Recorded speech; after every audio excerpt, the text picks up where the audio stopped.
Hello, I'm Jacqueline Michelle Norris. This is my Module 1 EDL 855.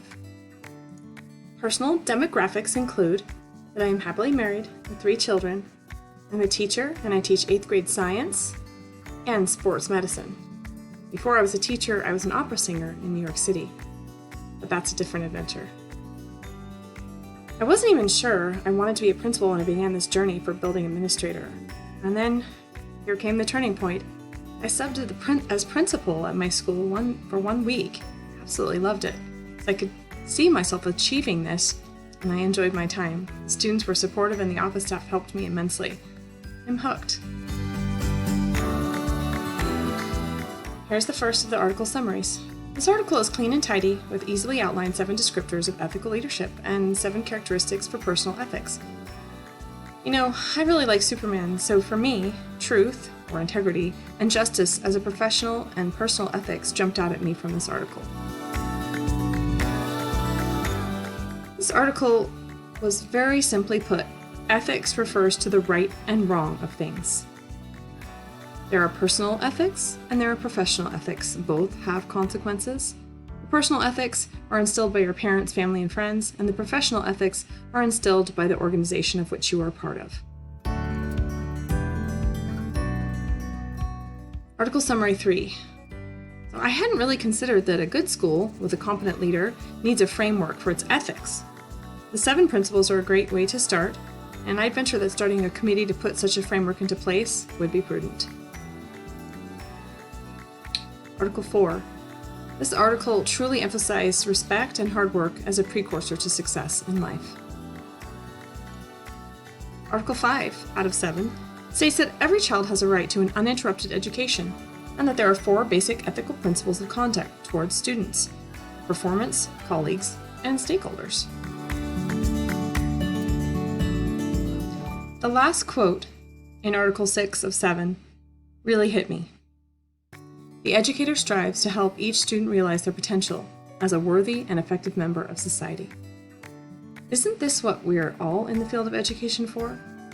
At my school, at our first meeting before our students even arrived, we sat down as a whole and fettered out this student potential as the reason why we all teach, or because we are all integral parts of the education system.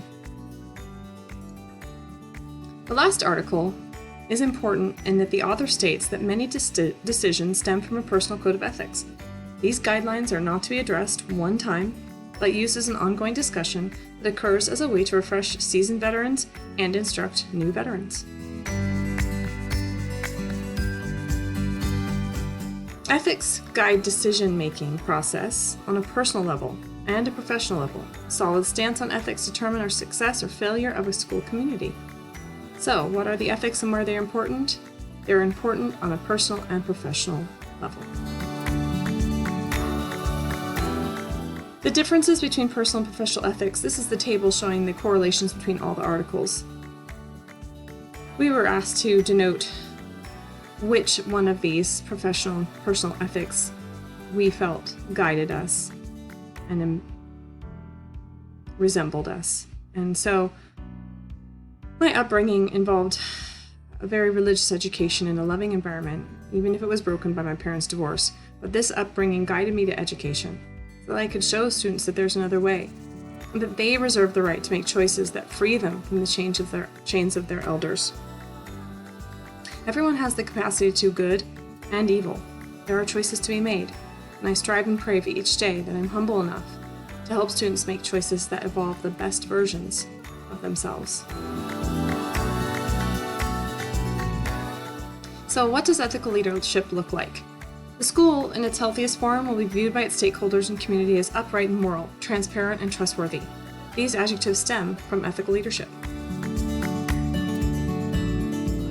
As an advocate for ethics, mission and vision statements are completely different creations, although they both encompass moral and social ethics. These vision and mission statements need to be created and become an everyday occurrence in your school. Critical reflection. It's been very easily lately for me to criticize my district's insistence on purchasing different platforms to make us better teachers. Personally, I would have liked to buckle down to the essence of teacher during the COVID closures. However, that's my personal opinion, and it doesn't need to be shared in any unprofessional manners with fellow teachers. In the community, it's very easy to speak as a parent and forget that I also represent the school district. It may be more prudent to vent with my spouse as opposed to friends that are also members of the community.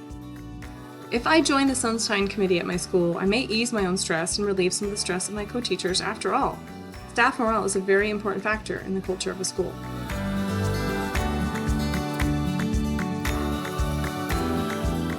So another part of critical reflection is changes to become a highly successful school leader. Well, I really need to get started organizing now, and I have, because FHSU encouraged organization on my Google Drive, so I will be able to find certain documents quite easily. One of them will be the evaluation of school personnel handout I made in a different class, a fledgling vision and mission statement, discipline for students with disabilities, and a FAPE infographic, to name a few. I'd also this year like to ask current administrators, what are the bare necessities, things you absolutely cannot do without at the beginning of your career? It's good to articulate personal ethics, what you truly believe in, and see if those don't match some professional ethics. How this supports educational success and well-being of adults and children. So the successful leader is going to inspire and model professional ethics to teachers and support staff. By example, the teacher will be able to follow suit and encourage professional ethical behavior from their students and their families. It truly must be not only encouraged, but modeled and expected, reviewed, and put into practice. The last part of the critical reflection is being an advocate for ethical decisions and cultivating professional norms. As an administrator candidate, part of an aspiring administrators group at my school, I've been told, when in doubt, ask. So while I know that I must also be assertive, I understand the importance of delegation. I will enjoy having a parent-teacher groups participate in an ethical norm conversation, and I know how important it is to teach and review ethical norms throughout the school year. It is my hope that with a framework in place, ethical professional norms will be woven into the fabric of our school culture. Concluding thoughts. Correlation. By creating an ethical framework, the administrator candidate shows their commitment to a healthy school culture. By implementing an ethical framework, each adult and child are safe. The administrator at each site is responsible for enacting professional norms.